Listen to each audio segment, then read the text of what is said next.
చాళుక్యులకి మధ్య ఏర్పడినటువంటి వివాహ సంబంధాల ద్వారా ఒక కొత్త వంశం వెలుగులోకి వచ్చింది.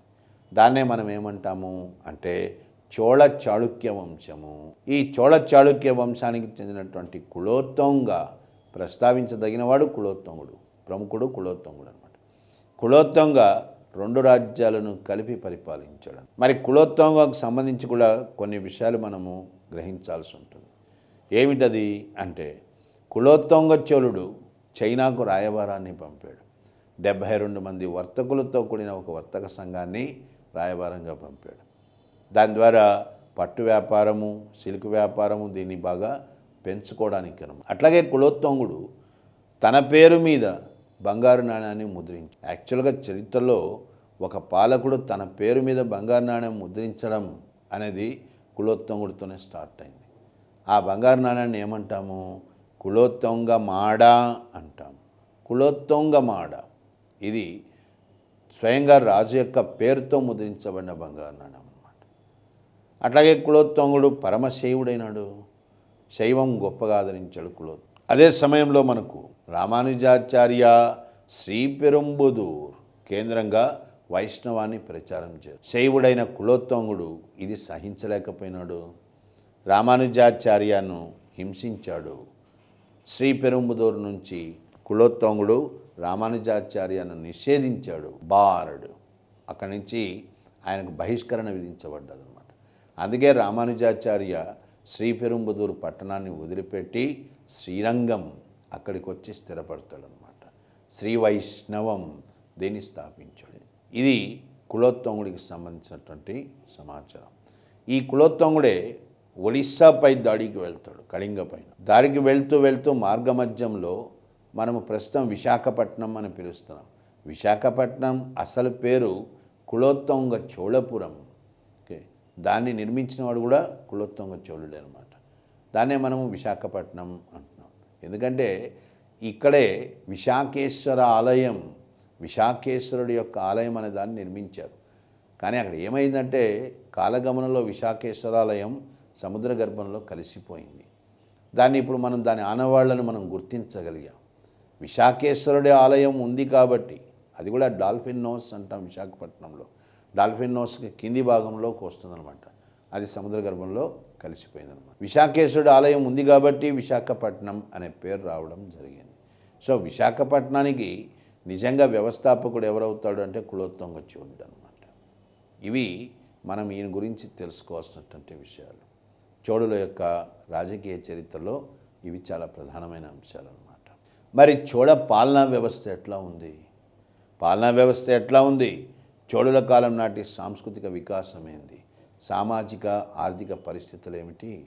వీటి మీద కూడా కొంత అవగాహన అవసరం అవుతుంది. ఇంతకుముందే చెప్పాను, చోళుల యొక్క మనకు ప్రాధాన్యత ఏమిటి? చోళుల ప్రాధాన్యత అంటే గ్రామీణ స్వయం పరిపాలనా వ్యవస్థ. వీటికి ఒక రకంగా ఆద్యులు జీవం పోసిన వాళ్ళు, ఆ సంస్థలు కొనసాగడానికి కారకులు చోళులు అన్నమాట. చోళుల పాలనా వ్యవస్థలో ముఖ్యమైన విషయాలు ఏమిటి అంటే చోళరాజు శాసనాలు చేయడు, శాసనాలను పరిరక్షిస్తాడు. అంటే అర్థమైంది, చోళరాజులు శాసనాలు చేసుకునేటువంటి పనిని ప్రజలకే వదిలేశారు. ఏ ప్రాంత ప్రజలు వారికి తోచినట్టుగా పాలనా వ్యవస్థ నిర్వహించుకోవచ్చు. రాజ్యము అక్కడ ఇంటర్ఫియర్ కాదు. చోళరాజ్యం యొక్క పరిధి, అధికార పరిధి చాలా తక్కువగా ఉంటుంది. చోళరాజులు కేవలము అంతర్గత భద్రత, ఇంటర్నల్ సెక్యూరిటీ, అంతర్గత భద్రత, పన్నులు, వీటి మీదనే దృష్టి పెట్టారు. మిగిలిన అన్ని విషయాలు కూడా స్థానిక సంస్థలకే ఇచ్చేశారు చోళులు. అందుకనే చోళరాజు శాసనాలు చేయడు, శాసనాలు పరిరక్షిస్తాడు. చోళరాజు విస్తృతమైన యంత్రాంగం కలిగి ఉండడు, చాలా పరిమితమైన యంత్రాంగం ఉంటుంది. ఎందుకంటే బాధ్యతలు కూడా తక్కువ ఉన్నాయి కాబట్టి. అందుకే చోళ పాలనా వ్యవస్థలో మనకు యంత్రాంగం ఎక్కడ కూడా పెద్దగా కనిపించదన్నమాట. చోళరాజు ఇంతకుముందే చెప్పాను, కేవలం రాజ్యానికే అధిపతి కాదు, మతానికి కూడా అధిపతి ఆయన. అట్లని చోళరాజులు మతపరమైన ఛాందస్వాదులు కాదు. ఇంకా ఏం కనిపిస్తుంది మనకు చోళ పాలనా వ్యవస్థలో అని అంటే ఒక పెక్యూలియర్ సాంప్రదాయం స్టార్ట్ అయింది. ఈ సాంప్రదాయాన్ని ఏమంటాం మనము అని అంటే వీరగళ్ అంటాం. వీరగళ్ సాంప్రదాయం. ఏంది వీరగళ్ సాంప్రదాయం అంటే, రాజుకి అంగరక్షకులు ఉంటారు, వీళ్ళని వీరులు అని అంటాం. ఈ అంగరక్షకులు రాజు కోసం ప్రాణాలను త్యజిస్తారు. రాజు చనిపోయినాడు అని తెలుసుకోగానే వీళ్ళు కూడా తమ మెడలు కత్తిరించుకుంటారు. తమ తమ హెడ్ ఆఫరింగ్, తమ యొక్క కంఠాన్ని కత్తిరించడం అంటే తమ కంఠాన్ని తెగ నరుక్కుంటారు. రాజు కోసం ఎంతటి త్యాగానికైనా సిద్ధంగా ఉంటారు. ఇట్లా చనిపోయినటువంటి వీరులు వాళ్ళ విగ్రహాలను ఇప్పటికీ కూడా మనము తమిళనాడులో కొన్ని మారుమూల గ్రామాల్లో చూడొచ్చు అన్నమాట. ఈ విగ్రహాలను ప్రతిష్ఠిస్తారు, వీరుల విగ్రహాలను. రాజు కోసం ప్రాణాలు అర్పించిన వీరుల విగ్రహాలను ప్రతిష్ఠించడము, దీన్నే మనము వీరగళ్ సాంప్రదాయము అని అంటాము. ఇది చోళ పాలనా వ్యవస్థలో మరొక ముఖ్యమైన లక్షణం కూడా. మరి ఇప్పుడు పాలనా వ్యవస్థలోకి వెళితే మనకేం తెలుస్తున్నది? చోళ పాలనా వ్యవస్థలో ముఖ్యమైనటువంటి అంశాలు, కేంద్ర స్థాయిలో యంత్రాంగం అంటూ కూడా చాలా తక్కువగా ఉంటుంది. ఎందుకంటే బాధ్యతలు తక్కువ కాబట్టి. ఒకే ఒక్క సచివాలయం ఉంటుంది. ఈ సచివాలయాన్ని వాళ్ళు ఏమని పిలుస్తున్నారు అంటే పెరుండ్రం అంటాం. ఏంది పెరుండ్రం అంటే, పాలనా వ్యవస్థలో పెరుండ్రం అనగా సచివాలయము. ఈ సచివాలయము లేదా సెక్రటేరియట్ అంటాం ఇంగ్లీష్లో. దీనికి ఒక అధిపతి ఉంటాడు. ఆయన ఏమని అంటాము అంటే చీఫ్ సెక్రటరీ అనొచ్చు. ఈ అధిపతిని వళై నాయకం అంటాం. వళై నాయకం అంటే చీఫ్ సెక్రటరీ. ఈయన రాజు ఆజ్ఞలను అమలు చేస్తాడు. మరి రాజు ఆజ్ఞలను ఏమంటాము? రాజు ఆజ్ఞలను తిరువాక్య కల్వి అంటాం. తిరువాక్య కల్వి. వీటిని అమలు చేయడం వళైనాయకం యొక్క బాధ్యత అన్నమాట. ఇది కేంద్ర స్థాయిలో ఉండేటువంటిది. అంతకుమించి సమాచారం కూడా లేదు. రాజ్యం మొత్తం కూడా పలు భాగాలుగా విభజించబడుతుంది. పాలనాపరమైనటువంటి విభాగాలు ఏంది? పాలనాపరమైనటువంటి విభాగములు మండలములు. రాజ్యము ముందుగా మండలములుగా విభజించబడుతుంది. మండలానికి దిగువ భాగాన వలనాడుకి దిగువ భాగాన నాడు అనేటువంటిది ఒక రకంగా జిల్లా అనుకోవచ్చు మనం. నాడుకు దిగువ భాగాన కుర్రం లేదా కొట్టం అని కూడా అనవచ్చు. అంటే గ్రామాల సమూహం అన్నమాట. జస్ట్ మన మండల్ లాంటిది అనమాట. కింది స్థాయిలో గ్రామం. ఒక్కోసారి మనకి ఎగ్జామ్లో ఈ క్రమం అడుగుతున్నాడు, చోళరాజ్యం ఏ క్రమంలో విభజించబడుతుందని. మండలం, వలనాడు, నాడు, కుర్రం లేదా కొట్టం అంటే జస్ట్ లైక్ మన మండలం లాగా అనమాట. దాని కింది భాగంలో గ్రామం. ఇది పాలనాపరమైనటువంటి విభాగాలు. ఓకే. ఇక మనకు అతి ముఖ్యమైనటువంటి విషయం ఏమిటి అంటే గ్రామ స్వయం పరిపాలన. ఏ ప్రాంతానికి ఆ ప్రాంతం స్వయం పరిపాలన కలిగి ఉంటుంది. ఒక రకంగా దీన్ని సెగ్మెంటరీ స్టేట్ అంటాం. పలు విభాగాలతో కూడిన రాజ్యం అన్నమాట ఇది. ఇట్లా ఈ విధానము, ఈ సెగ్మెంటరీ థియరీ, ఈ సిద్ధాంతాన్ని మనకు ప్రవేశపెట్టినటువంటి వాడు, ఆ కోణంలో పరిశోధించినటువంటి వాడు, ప్రవేశపెట్టినవాడు కంటే కూడా పరిశోధించిన వాడు స్టెయిన్ అమెరికన్ అన్నమాట. ఈయన చోళ పాలనా వ్యవస్థని సెగ్మెంటరీ స్టేట్ అని నిర్వచించడం జరిగింది.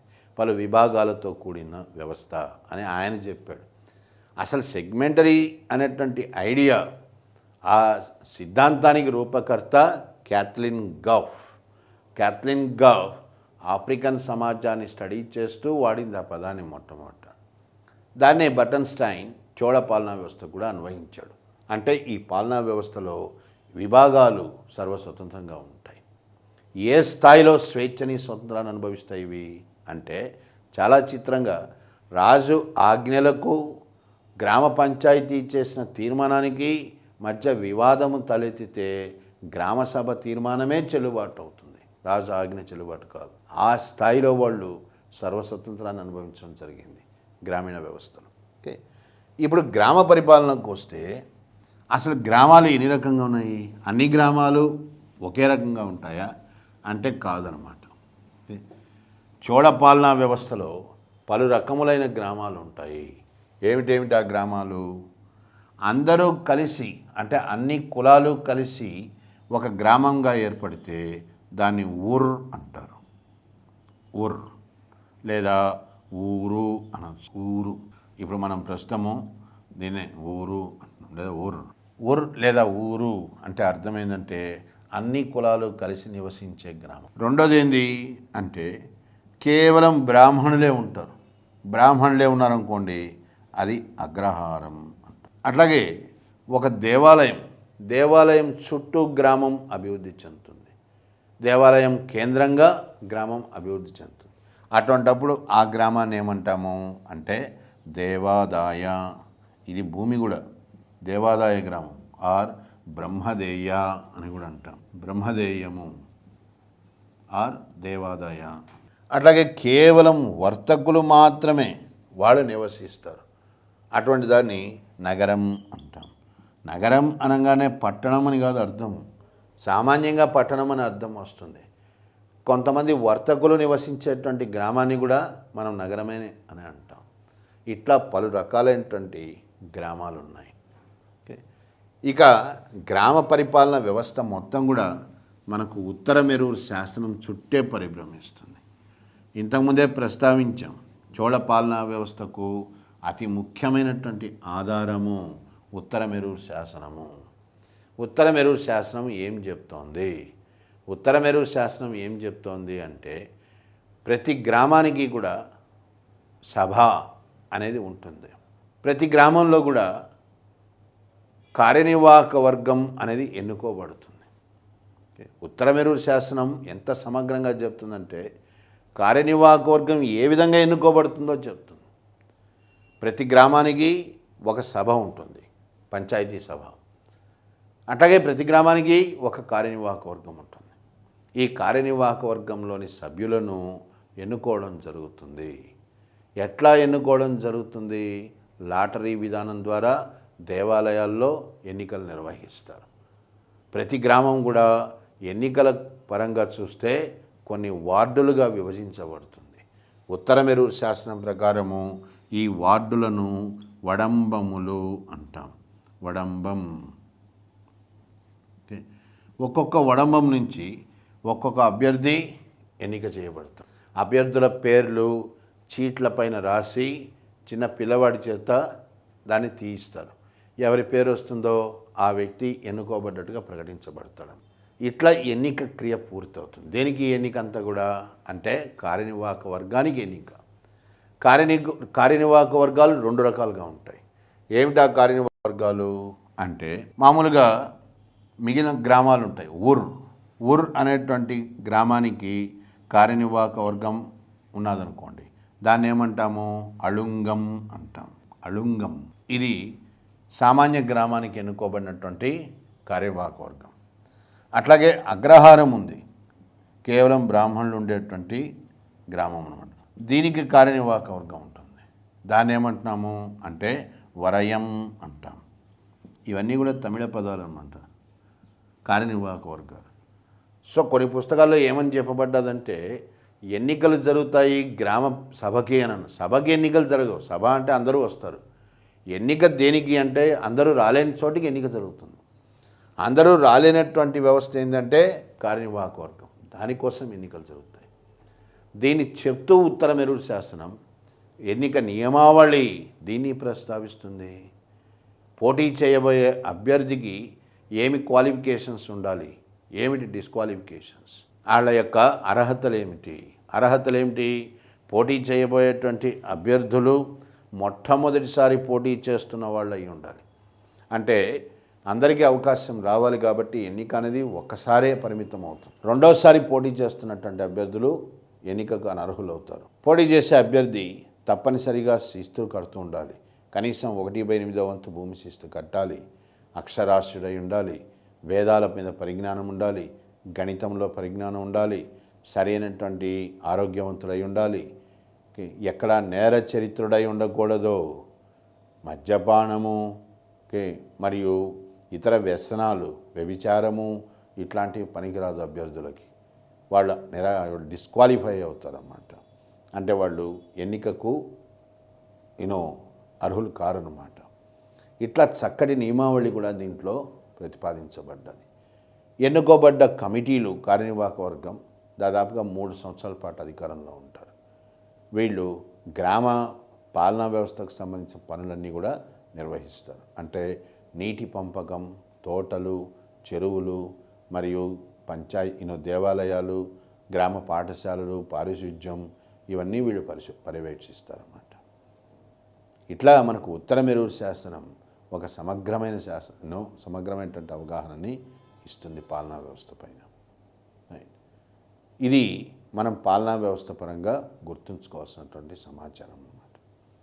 ఇక చోళుల కాలం నాటి సమాజం ఎట్లా ఉంది, ఆర్థిక వ్యవస్థ ఎట్లా ఉంది? చోళుల కాలం నాటి సమాజంలో ముఖ్యమైన పరిణామాలు ఏంది? ముఖ్యమైనటువంటి పరిణామాలు నెంబర్ 1 సాంస్క్రిటైజేషన్ అంట. ఏంది సాంస్క్రిటైజేషన్ అంటే? తెలుగులో దీన్ని మనము సంస్కృతికీకరణ అంటాం. ఏంది సంస్కృతికీకరణ అంటే? సంస్కృతికీకరణ అంటే దిగువ కులాలు ఎగువ కులాలను అనుకరించడం. ఎందుకు అనుకరించాలా అంటే అనుకరించడం ద్వారా తమ స్థాయిని వాళ్ళు పెంచుకునే ప్రయత్నం చేస్తారు. సంస్కృతికీకరణలో ఏం జరుగుతుంది అంటే దిగువ కులాలలోని వ్యక్తులు ఎగువ కులాల యొక్క భాష, ఆచార సాంప్రదాయాలు, సంస్కారాలు వీటిని అనుకరిస్తారు. అనుకరిస్తూ వాళ్ళతో సమానమైనటువంటి స్థాయిని చాటుకుంటారు. అందుకనే కొన్ని ఉపకులాలు కూడా ఏర్పడ్డాయి మనకు. విశ్వబ్రాహ్మణులు అంటాం. విశ్వబ్రాహ్మణులు అంటే కంసాలులు. నాయీ బ్రాహ్మణులు అంటాం. నాయీ బ్రాహ్మణులు అంటే మంగళులు. వీళ్ళు బ్రాహ్మణులతో సమానమైన స్థాయిని చాటుకోవడం అన్నమాట. ఇట్లాంటి ఒక ముఖ్యమైన మార్పు, ఈ మార్పు ఇప్పటికీ కొనసాగుతూనే ఉంది. ఇంకా ఒక రకంగా దీన్నే మనం ఏమంటాము అంటే సంస్కృతికీకరణ అంటాము, సాంస్క్రిటైజేషన్. ఈ పదాన్ని ప్రఖ్యాత సోషియాలజిస్ట్ ఎంఎన్ శ్రీనివాస్ గారు ఆయన యొక్క గ్రంథం social change in modern India దీంట్లో మొట్టమొదటిసారి ప్రయోగించాడనమాట. సామాజిక మార్పుని తెలియజేస్తూ ఈ మార్పు చోళుల కాలం నుంచి స్టార్ట్ అయింది.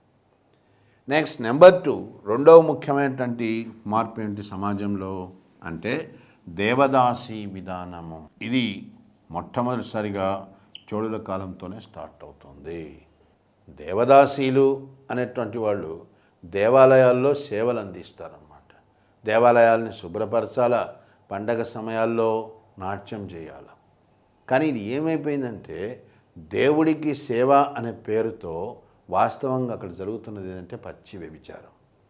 దేవదాసిగా ముద్రపడినటువంటి స్త్రీ వ్యభిచార వృత్తిలోకి దించబడుతుంది. ఒక నీచమైనటువంటి సాంప్రదాయము మనకు చోళుల కాలం నుంచే స్టార్ట్ అయింది. మనము తెలంగాణ ప్రాంతంలో వీళ్ళని జోగినిలు అంటాం, ఆంధ్రలో మాతలు అని కూడా పిలుస్తారు. ఇట్లాంటి వ్యవస్థ మొట్టమొదటిసారిగా చోళుల కాలం నుంచి వచ్చింది, దేవదాసి విధానం. అట్లాగే చోళ సమాజంలో సామాజిక పరమైనటువంటి ఘర్షణ కూడా తలెత్తుతోంది. ఎందుకు ఆ ఘర్షణ అంటే ఆధిపత్యం కోసం. వ్యవసాయదారులు వీళ్ళు కుడి చేతి వ్యవసాయదారులు ఎడమ చేతి కులాల వాళ్ళు, చేతి వృత్తుల వారు కుడి చేతి కులాలు. దాన్నే మనం తమిళంలో ఇడంగాయ్ వెడంగాయ్ అంటాం.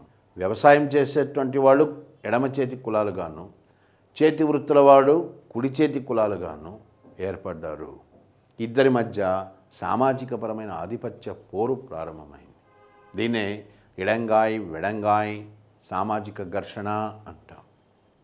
ఇట్లా సమాజంలో ముఖ్యమైన మార్పులు చోటు చేసుకున్నాం. ఇక చోళుల యొక్క ఆర్థిక వ్యవస్థ ఎట్లా ఉంది? అత్యంత ఐశ్వర్యవంతమైన ఆర్థిక వ్యవస్థ. ఏ కోణంలో అత్యంత ఐశ్వర్యవంతమైందని అంటున్నాము? ఎందుకంటే చైనాతో వీళ్ళకి చక్కగా సిల్క్ వ్యాపారం, పట్టు వ్యాపారం సాగింది. పర్షియాతో గుర్రాల వ్యాపారం చేశారు. తమ యొక్క పట్టు వ్యాపారాన్ని పెంపొందించుకోవడానికే చోళులు నౌకాపరమైన దాడులకి సిద్ధమైనారు. ఇంతకుముందే చెప్పాను, భారతదేశ చరిత్రలో అత్యంత బలమైన నౌకాబలము చోళులకు ఉండేది. చోళుల హయాంలో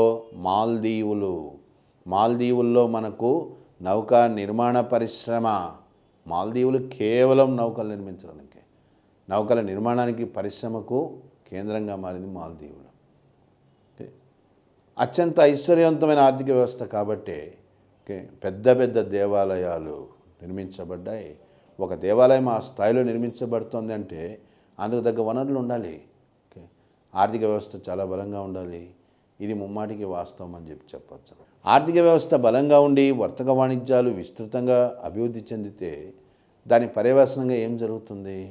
వర్తక సంఘాలు ఏర్పడతాయి. ఆల్రెడీ పదే చెప్పడం జరిగింది. వర్తక సంఘాలను మనము శ్రేణులు అంటాం. చోళుల కాలం నాటి ప్రముఖ వర్తక సంఘాలు, వీటి మీద కూడా పేర్లు ఇస్తుంటారు అప్పుడప్పుడు. చోళుల కాలం నాటి ప్రముఖ వర్తక సంఘాలు మణిగ్రామం. దీని మీద అట్లాగే అడిగాడు క్వశ్చన్. మణిగ్రామం అంటే ఏంది అన్నాడు. గ్రామం అనగానే మనం గ్రామం అనుకుంటాం. మణిగ్రామం అంటే చోళుల కాలం నాటి ఒక గొప్ప ప్రముఖ వర్తక సంఘం, నూలు వ్యాపారస్తులు వీళ్ళు. మణిగ్రామం, నానాదేశీ, పరదేశీ, వీరవళంజియార్, వీళ్ళంతా ఏంటంటే గొప్ప వర్తక సంఘాలు, శ్రేణులు చోళుల కాలం నాటి అనమాట. ఇంకొక ప్రశ్న కూడా అడిగాడు. చోళుల ఆర్థిక వ్యవస్థలోనే వీధి అంటే అర్థమైంది అన్నాడు. సామాన్యంగా మనం వీధి అనగానే స్ట్రీట్ అనేటువంటి అర్థాన్ని అన్వయించుకుంటాం. వీధి అంటే వీధే, స్ట్రీట్ అని అనుకుంటుంటాం. కానీ చోళుల కాలంలో వీధి అంటే ఏంటంటే వర్తకులు నివసించే ప్రదేశం అని కూడా చెప్పాల్సి వస్తుంది. సెటిల్మెంట్ ఆఫ్ మర్చెంట్స్, దాన్ని కూడా వీధి అని అంటారన్నమాట. ఇట్లా ఆర్థిక వ్యవస్థ బలపడ్డది, వర్తక సంఘాలు విస్తృతంగానూ ఏర్పడ్డాయి. ఇక చోళుల మీద మనకు చివరిగా మనము ప్రస్తావించాల్సింది చోళుల కాలం నాటి సాంస్కృతిక సేవ. సాంస్కృతిక రంగంలో ఎట్లాంటి సేవలు చోటు చేసుకుంటున్నాయి? ముందుగా వాస్తు, అంటే దేవాలయాల నిర్మాణము ఘనమైనటువంటి ద్రావిడ వాస్తు శైలి. ఇది చోళుల కాలం నాటికి అత్యున్నత స్థాయికి చేరుకుంది. భారతదేశ చరిత్రలోనే అతిపెద్ద దేవాలయాలు నిర్మించిన ఘనత చోళులకు దక్కుతుందన్నమాట. ఇందుకు ప్రధాన నిదర్శనం ఇంతకుముందే చెప్పాను, తంజావూరులోని రాజరాజేశ్వరాలయము, లేదా బృహదీశ్వరాలయం అని అంటాం, శివుడికి నిర్మించబడ్డదన్నమాట. అట్లాగే చోళుల యొక్క చేతి వృత్తుల వారు, క్రాఫ్ట్స్మెన్, వీళ్ళు 4 చేతులతో ఉన్న నటరాజ విగ్రహం పంచలోహాలతో తయారు చేస్తామన్నమాట. మనకు ఎట్లా అడిగాడంటే ప్రశ్నలు, నటరాజస్వామి నాట్యభంగిమలో ఉంటాడు, నటరాజస్వామికి ఎన్ని చేతులు ఉన్నాయి అని అడిగాడు. ఎన్ని చేతులు అంటే 4 చేతులతో నటరాజస్వామి మనకు దర్శనమిస్తాడనమాట. ఈ 4 చేతులతో ఉన్నటువంటి నటరాజ విగ్రహాలను తయారు చేయడంలో చోళ కళాకారులు గొప్ప సిద్ధహస్తులు అన్నమాట. ఇంకో ప్రశ్న ఏమని అడిగాడు అంటే, ఒరిజినల్ నటరాజస్వామి విగ్రహం అంటే అసలు సిసలైన నటరాజస్వామి విగ్రహం ఏ దేవాలయానికి చెందింది అని అడిగాడు.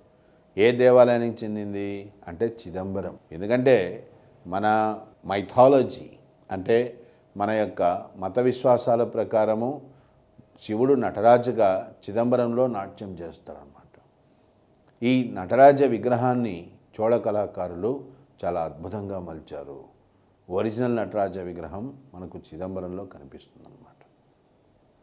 అట్లాగే సాహిత్యంలో కూడా మనకు గొప్ప మార్పులు వస్తున్నాయి. ఏమిటా మార్పులు అంటే, తమిళము సరళమైంది. చోళుల కాలం నాటికి ఇది కాస్త కొంచెం సరళమైంది. అంతకుముందు గ్రాంధికంగా ఉండేది, కఠినంగా ఉండేది.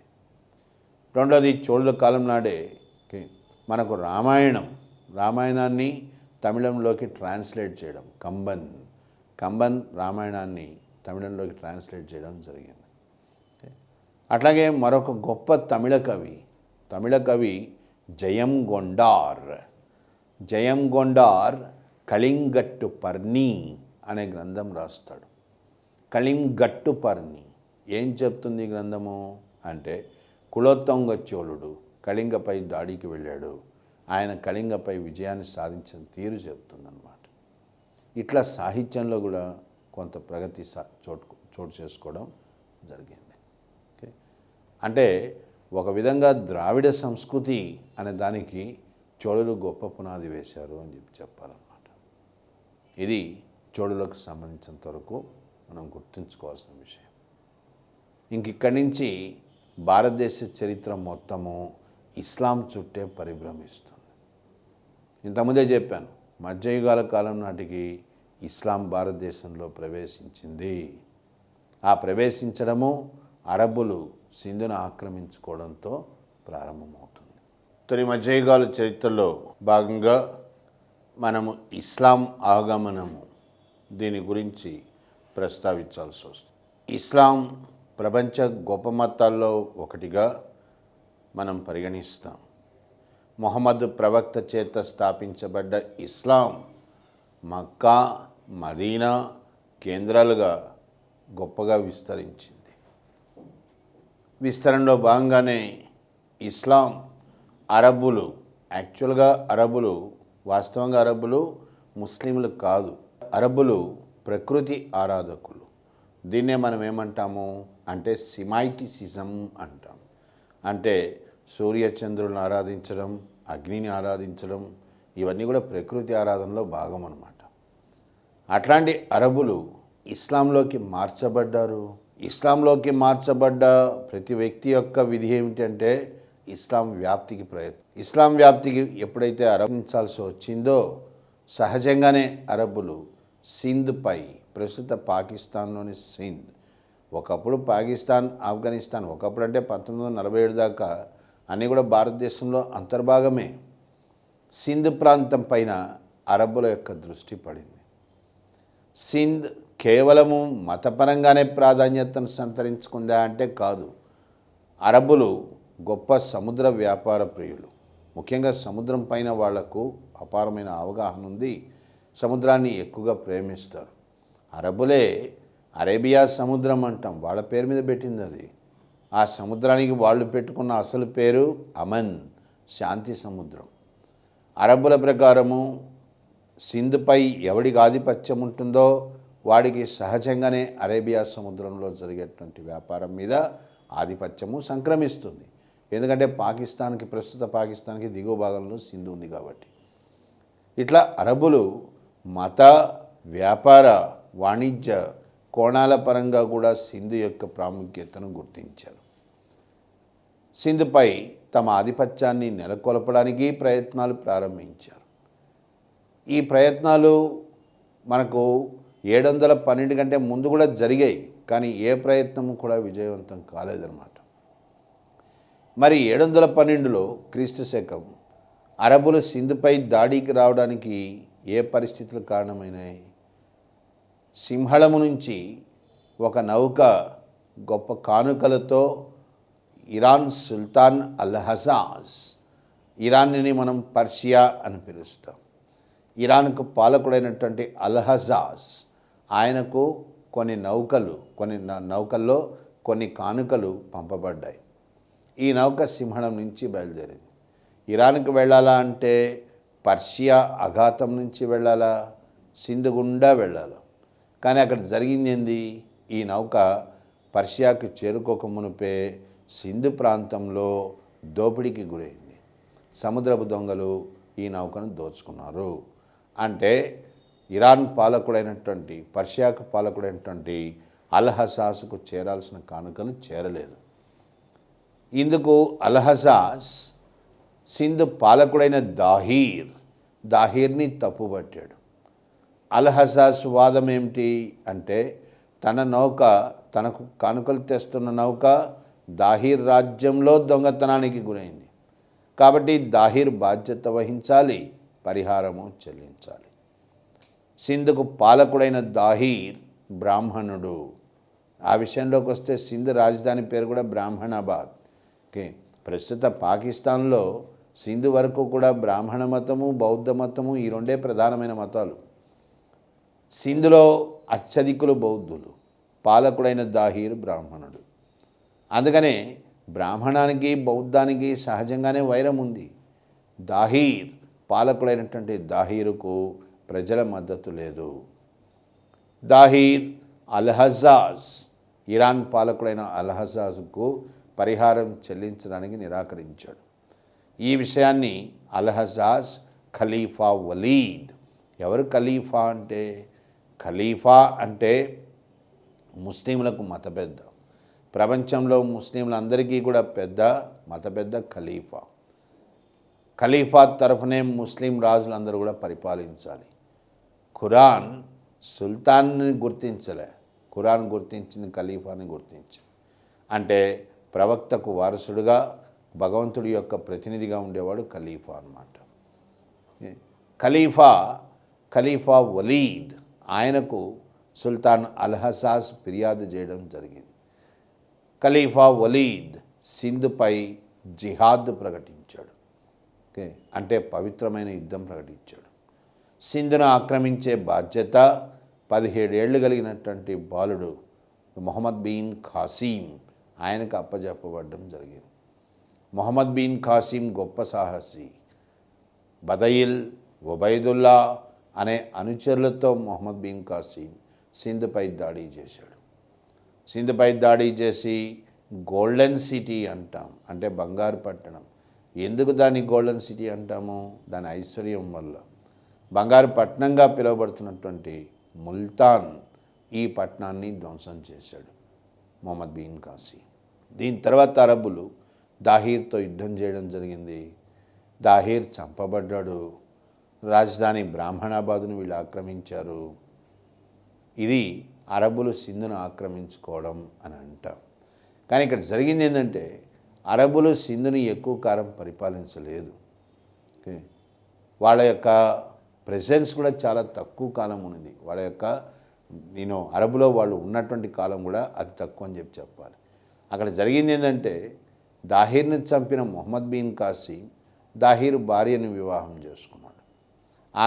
ఆయన యొక్క ఇద్దరు కూతుళ్ళు, దాహీర్ ఇద్దరు కూతుళ్ళని ఖలీఫాకి కానుకలుగా పంపడం జరిగింది.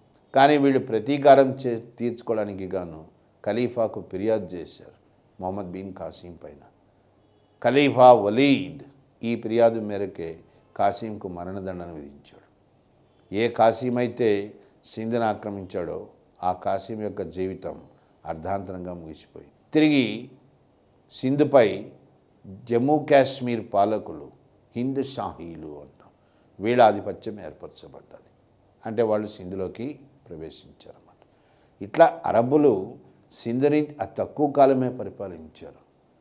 కానీ ఇక్కడ మనకు చాలా ముఖ్యమైన పరిణామాలు చోటు చేసుకుంటున్నాయి. ఏమిటి ఆ పరిణామాలు అంటే, మొట్టమొదటిసారిగా హిందూ మతం ఇస్లాం ఈ రెండు ఎదురెదురు పడ్డాయి. ప్రపంచంలో రెండు గొప్ప మతాలు ఒకదానితో ఒకటి తారాసపడడం జరిగింది. ఇస్లాం హిందూ మతం పట్ల కొన్ని విషయాల్లో అభిమానాన్ని పెంచుకుంది, కొన్ని విషయాల్లో ద్వేషాన్ని పెంచుకుంది. ముఖ్యంగా హిందూ వేదాంత ఇది ఇస్లాంకు చాలా దగ్గరగా వస్తుంది.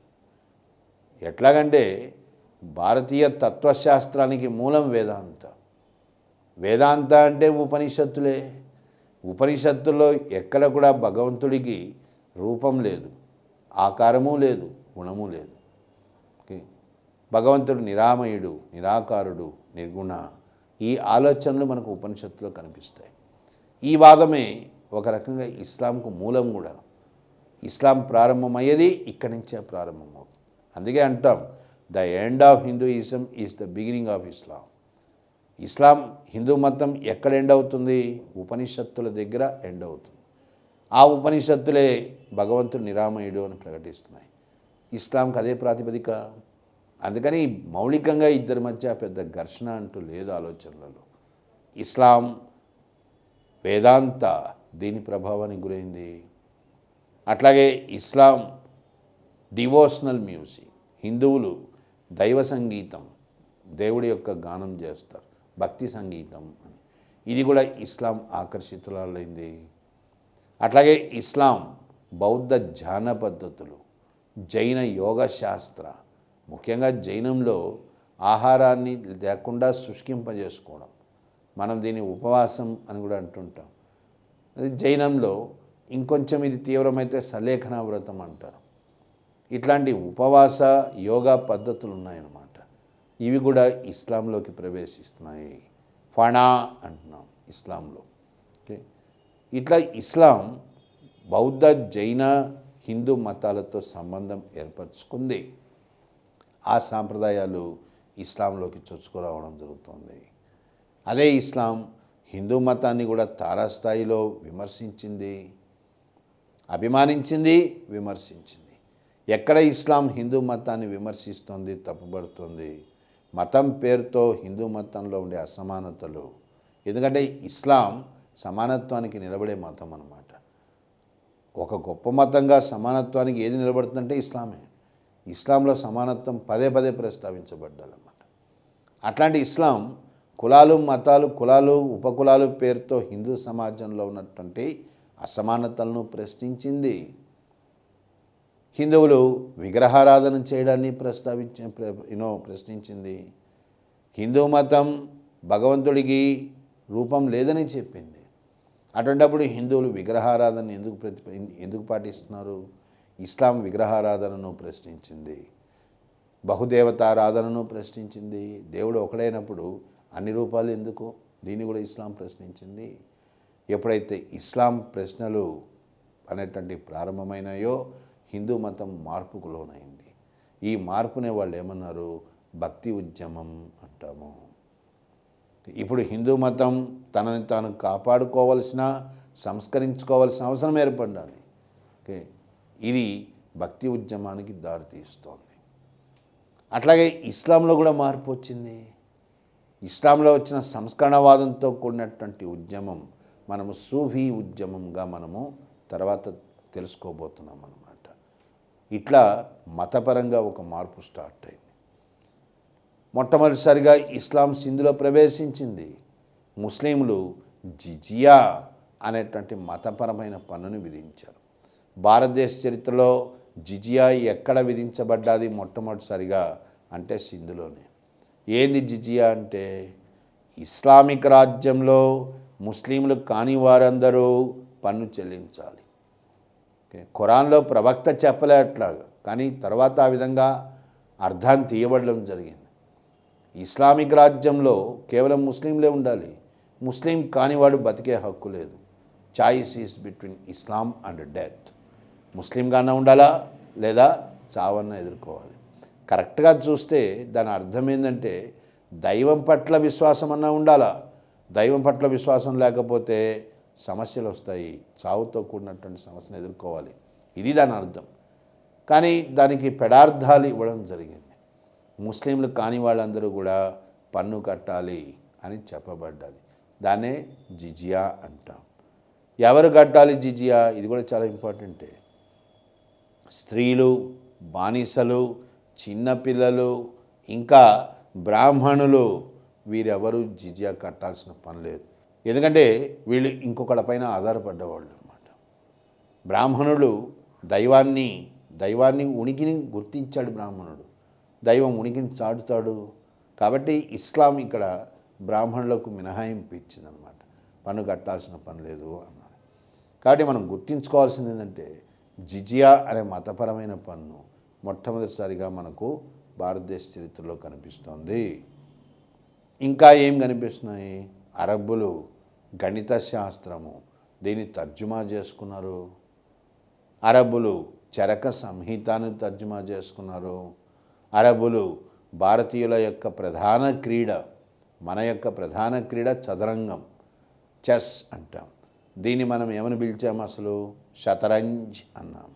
దీనిని అరబ్బులు మన దేశం నుంచి గ్రహించి ఐరోపాలోకి ప్రవేశపెట్టడానికి కారకులైనారు.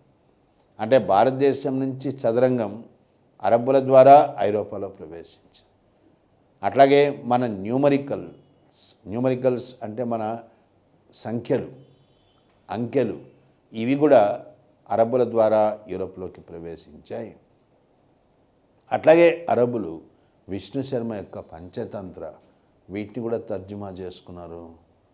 అరబ్బులు విధ్వంసానికి పాల్పడలే, విజ్ఞానం కోసం వెతికారు. విధ్వంసం అనేటువంటిది ఎవరితో స్టార్ట్ అవుతుంది అంటే టర్కులతో స్టార్ట్ అవుతుంది. అరబ్బుల దాడి జరిగిన తర్వాత మనకు భారతదేశం మీద టర్కుల దండయాత్రలు ప్రారంభమైనాయి. టర్కిష్ కాంక్వెస్ట్ ఆఫ్ ఇండియా అంటాం. టర్కులు ఏనాడు కూడా నాగరికతకు నోచుకున్న వాళ్ళు కాదు వీళ్ళు. ఒక రకంగా దోపిడీల పైన జీవనం సాగించేవారు. టర్కుల యొక్క రాజ్యం ఆఫ్ఘనిస్తాన్లో గజ్నీ, అట్లాగే ఇదే ఆఫ్ఘనిస్తాన్లో ఇంకొక రాజ్యం ఘోరీ. ఈ రెండు టర్కుల యొక్క రాజ్యాలు అని చెప్పచ్చు. మొహమ్మద్ గజ్నీ యొక్క తండ్రి సబక్తజిన్, ఈయన భారతదేశంపైకి వచ్చిన మొట్టమొదటి టర్క్ అని చెప్పచ్చు. గజ్నీతోనే టర్కిష్ కాంక్వెస్ట్ స్టార్ట్ కాలే, గజ్నీ కంటే ముందే ప్రారంభమైంది. కానీ గజ్నీతో అది ఒక సాంప్రదాయం అయిపోయింది. ఎందుకంటే మొహమ్మద్ గజ్నీ ప్రతి సంవత్సరము దాదాపుగా భారతదేశంపై దాడి చేశాడు. ఓకే, మనకు కొన్నిటికి ఆధారాలు ఉన్నాయి, కొన్నిటికి ఆధారాలు లేవు. అంత మాత్రం చేత ఆయన దాడి చేయలేదని కాదు, దాదాపుగా ప్రతి సంవత్సరం చేస్తాడు. ముఖ్యంగా క్రీస్తు శకం 998 నుంచి 1030 అప్పటిదాకా, అంటే దాదాపుగా 30 సంవత్సరాలు అనుకోండి, 32 సంవత్సరాలు నీకు మొహమ్మద్ గజ్నీ దాడులు కొనసాగాయి. మనకు చరిత్ర చెప్పేది 17 సంవత్సరాలు, 17 దాడుల గురించి చెప్తాం. ఓకే, క్వశ్చన్ ఎట్లా ఇచ్చాడు? మొహమ్మద్ గజ్నీ యొక్క వృత్తాంతం ఏంది, ఆయన భారతదేశంపై ఏ సీజన్లో దాడి చేశాడు అని అడిగాడు. ఓకే, ఏ ఋతువులు, ఏ సీజన్లో వస్తాడు? మొహమ్మద్ గజ్నీ యొక్క దాడులన్నీ కూడా కరెక్ట్గా వింటర్ సీజన్, చలికాలంలో, శీతాకాలంలో జరుగుతాయి. సమ్మర్ ప్రారంభమయ్యే సమయానికి ఆయన తిరిగి వెనక్కి వెళ్ళిపోతాడు అనమాట. ఇక్కడ మనము ఆయన పూర్వపరాలు కూడా తెలుసుకోవాలి. ఎవరు అసలు మొహమ్మద్ గజ్నీ? మొహమ్మద్ గజ్నీ యొక్క అసలు పేరు అబూ కాసిం. మొహమ్మద్ అనేది బిరుదు, అంతేగాని ఆయన పేరు కాదు. అబూ కాసిం ఆయన అసలు బిరుదు. ఈయన రాజవంశం యమీనీ వంశం. ఓకే, ప్రస్తుత ఆఫ్ఘనిస్తాన్లో గజ్నీ అనే రాజ్యం ఉండేది, దానికి పాలకుడు. అట్లా ఆయన మొహమ్మద్ గజ్నీ అయినాడు. మొహమ్మద్ ఆయన బిరుదు, ఆయన అసలు పేరు అబూ కాసిం. మరి గజ్నీ భారతదేశంపై ఎందుకు దాడులు చేస్తున్నట్టు? కేవలం దోపిడీ. ఎందుకంటే ఆఫ్ఘనిస్తాన్లో బీదరికం ఉన్నది. భారతదేశాన్ని దోపిడీ చేయడం ద్వారా తన రాజ్యాన్ని ఐశ్వర్యవంతంగా చేయాలి. ఇది గజ్నీ యొక్క ప్రధాన ఉద్దేశం. ఆ ఉద్దేశంతోనే ఆయన దాడులకు పూనుకున్నాడు. మనకు ముఖ్యమైనటువంటిది మొహమ్మద్ గజ్నీ దాడుల్లో 1025, 1025. ఓకే, 1025 సోమనాథ్. ఓకే, గుజరాత్లోని సోమనాథ్ ఆలయము ఆ కాలంలో భారతదేశంలో అత్యంత ఐశ్వర్యవంతమైన దేవాలయం. దీన్ని గజ్నీ సర్వనాశనం చేశాడు. దాదాపు 20 టన్నుల బంగారాన్ని భారతదేశం నుంచి తరలించాడు అని చరిత్ర చెబుతుంది. గజ్నీ భారతదేశంపై దాడులకు వచ్చినప్పుడల్లా ఆయనకు సమస్యలు సృష్టించినటువంటి వాళ్ళు జాట్లు అంటే రైతులు. వీళ్ళు సమస్యలు సృష్టించుండేవాళ్ళు. ఓకే, చివరిసారిగా ఆయన 1028లో వచ్చాడు. తర్వాత 1030 కల్లా గజ్నీ చనిపోయినాడు. గజ్నీ ఇట్లా భారతదేశానికి తరచుగా దాడులు చేయడం వల్ల ఏ ఫలితాలు చోటు చేసుకున్నాయంటే ఇస్లాంకి హిందూ మతానికి మధ్య మరింత సంబంధాలు బలపడ్డాయి. గజ్నీ భారతదేశాన్ని దోచుకున్నప్పటికీ కూడా సంస్కృత భాష పట్ల అభిమానాన్ని కనబరిచాడు, సంస్కృతాన్ని బాగా అభిమానించాడు. అట్లాగే గజ్నీ బీహార్కు చెందిన గొప్ప పండితుడు ఫిరదౌసి, ఈయనను స్వయంగా ఆహ్వానించాడు. ఎందుకు ఆహ్వానిస్తున్నాడు ఫిరదౌసిని అంటే ఫిరదౌసి గజ్నీ యొక్క స్వీయ చరిత్ర, దీన్ని రాయడానికి ఆహ్వానించబడ్డాడు అన్నమాట. అదే ఫిరదౌసి రచించినటువంటి షానామా అంట. ఏ స్థాయిలో రాశాడు ఫిరదౌసి షానామా? ఇది పర్షియన్ సాహిత్యంలో ఒడిసీ, మనకు గ్రీక్ సాహిత్యంలో హోమర్స్ ఇలియడ్ అండ్ ఒడిసీ అని వస్తాయి. ఓకే, ఆ రెండు క్లాసిక్స్ అంటాం అన్నమాట, గొప్ప కావ్యాలు. ఆ శైలిలో రచించబడ్డదన్నమాట, ఆ స్థాయిలో రచించబడ్డది ఫిరదౌసి యొక్క షానామా. ఓకే, అట్లాగే మొహమ్మద్ గజ్నీతో పాటుగా అరబ్ చరిత్రకారుడు అల్ బెరూని, వెరీ వెరీ ఇంపార్టెంట్ మనకు. అల్ బెరూని ఈయన భారతదేశానికి వచ్చాడు. అల్ బెరూని స్వయంగా వారణాసిలో 10 సంవత్సరాలు సంస్కృతం నేర్చుకున్నాడు కష్టపడి. అల్ బెరూని యోగవాసిష్ట, రసరత్నాకర మరియు భగవద్గీత వీటన్నిటినీ చదివాడు. గొప్ప చరిత్రకారుడు అల్ బెరూని. భారతదేశ సమాజంలో తాను ఏం చూస్తున్నాడో, సమాజంపై తనకు ఏ అవగాహన ఏర్పడిందో దాన్ని ఆయన గ్రంథ రూపంలోకి తెచ్చాడు. అల్ బెరూని రచించినటువంటి కితాబ్ ఏ హింద్ లేదా తారీఖ్ ఏ హింద్ అంటాం. ఇది మధ్యయుగాల చరిత్ర పైన అత్యంత ప్రామాణికమైన గ్రంథం. అల్ బెరూని నిష్పక్షపాతంగా మాట్లాడతాడు. అందుకే ఇంతకుముందు కూడా చెప్పా, అసలు చరిత్ర అనేది ఎట్లా రాయాలో మనకు తెలిపిన మొట్టమొదటివాడు అల్ బెరూని. ముస్లిం చరిత్రకారులు ఎక్కడ ఉపమానాలు, అతిశయోక్తులు వాడరు. ఉన్నది ఉన్నట్టుగా ప్రస్తావించాలి వాళ్ళు. ఇట్లా అల్ బెరూనితో ఒక కొత్త రచనా వ్యాసంగం ప్రారంభమైంది అని చెప్పచ్చు. అల్ బెరూని అబ్జర్వేషన్స్ ఏం చెప్తున్నాడు అల్ బెరూని? ఇది కూడా ఎగ్జామ్లో ఒక్కోసారి అడుగుతున్నాడు. అల్ బెరూని ఏమంటున్నాడంటే, భారతదేశంలో మేధస్సు అపారంగా ఉంది. భారతీయుల మేధస్సుకు సాటి అయిన వాళ్ళంటే ఎవరు లేరు. వీళ్ళు ప్రపంచంలో గొప్ప మేధావులు. కానీ సమస్య అంత ఏంటంటే, ఈ మేధస్సును పురోహిత వర్గం అనేటువంటిది పెడదారి పట్టిస్తోంది. అల్ బెరూని ప్రకారము భారతీయ పురోహిత వర్గాలు స్వార్థపరులు, బయట ప్రపంచంతో సంబంధాలు లేని వాళ్ళు, కుచితమైన మనస్తత్వం ఉన్నవాళ్ళు. నెంబర్ 2, భారతీయులకు చారిత్రకపరమైన స్పృహ లేదు. ఏనాడు భారతీయులు కూడా తమ సంస్కృతిని కాపాడుకోవడానికి ప్రయత్నించలేదు. అట్లాగే అల్ బెరూని ఇంకో మాట ఏమంటున్నాడు అంటే, కుల వ్యవస్థ భారతీయుల యొక్క యుద్ధాలలో పరాజయానికి కారణమైంది. అల్ బెరూనికి అర్థం కానిది ఏంటంటే, యుద్ధం ప్రారంభమైంది అంటే కేవలం రాజపుత్రులు, క్షత్రియుల యుద్ధానికి వెళ్తున్నారు, మిగిలిన కులాల వాళ్ళు యుద్ధానికి పోవట్లేదు అంటే దేశాన్ని రక్షించుకునే బాధ్యత మిగతా కులాలకు లేదా అనేది ఆయన ఆలోచన అన్నమాట. అందుకని అంటాడు అల్ బెరూని, కుల వ్యవస్థ వల్ల, కేవలం కొంతమంది యుద్ధానికి పోయేటువంటి ధర్మం ఉండడం వల్ల భారతీయులు యుద్ధాల్లో ఓడిపోయినారు. ఈ మాటను చెప్పింది అంబేద్కర్ కంటే ముందు కూడా అల్ బెరూని చెప్తాడు ఈ విషయాన్ని. ఇట్లా అల్ బెరూని తన గ్రంథంలో కొన్ని ముఖ్యమైనటువంటి విషయాలను పొందుపరిచాడు అనమాట. ఇదంతా జరిగింది మొహమ్మద్ గజ్నీ దాడుల కాలంలోనే జరిగింది. అట్లాగే మొహమ్మద్ గజ్నీతో పాటు వచ్చిన అల్ బెరూని ఈ కితాబ్ ఏ హింద్ లేదా తారీఖ్ ఏ హింద్తో పాటు ఇంకొక 2 పుస్తకాలు కూడా రాస్తాడు ఆయన. జవహీర్ ఉల్ జవహీర్ అంటాం. ఇదేంది అంటే మినరాలజీ, అంటే లోహాల పైన రచించబడ్డది. అట్లాగే అల్ బెరూని ఖానూన్ ఏ మసూదీ రాస్తాడు. ఖానూన్ ఏ మసూదీ అంటే ఖగోళ శాస్త్రం, అస్ట్రానమీ, దీని మీద రాశాడు అనమాట. ఈ 3 కూడా మనం గుర్తుంచుకోగలిగినటువంటి గ్రంథాలు అన్నమాట. ఇవన్నీ గజ్నీ దాడులతో ముడిపడి ఉన్నాయన్నమాట. మొహమ్మద్ గజ్నీ తర్వాత ఘోరీ దాడులు స్టార్ట్ అయినాయి. ఘోరీ ఇది కూడా ఒక రాజ్యం. గజ్నీ ఎట్లనో ఘోరీ ఇది ఆఫ్ఘనిస్తాన్లో ఉంది. ఘోరీ దీనికి పాలకుడు మొహమ్మద్. ఇక్కడ కూడా మొహమ్మద్ అనేది ఆయన పేరు కాదు. మొహమ్మద్ ఘోరీ అని మనం ఎవరినైతే పిలుస్తున్నామో ఆయన అసలు పేరు మొయిజుద్దీన్ షిహాబుద్దీన్. ఆయన బిరుదం తీసుకున్నాడు మొహమ్మద్ అని. ఆయనకి ఇంకా ఇతర బిరుదులు కూడా ఉన్నాయి. ఏమిటా ఇతర బిరుదులు అంటే జహాన్ ఏ సోజ్. జహాన్ ఏ సోజ్ అంటే ప్రపంచాన్ని తగలబెట్టినవాడు అని ఒక రకం. సోజ్ అంటే అగ్ని. అట్లాగే బురుషి ఖాన్ అంటే విగ్రహాలు పగలగొట్టినవాడు అని అర్థం. దీన్ని బట్టే నీకు తెలుస్తుంది ఆయన అసలు ఉద్దేశం ఏంది అని. మొహమ్మద్ గజ్నీ కేవలం దోపిడీ గురించి ఆలోచించాడు, మతం గురించి ఆలోచించలే. మొహమ్మద్ ఘోరీ కేవలం మతం గురించి ఆలోచించాడు. భారతదేశంలో ఎట్లనా సరే ఇస్లాంను ప్రవేశపెట్టాలి, భారతదేశాన్ని ఇస్లాంలోకి మార్చాలి.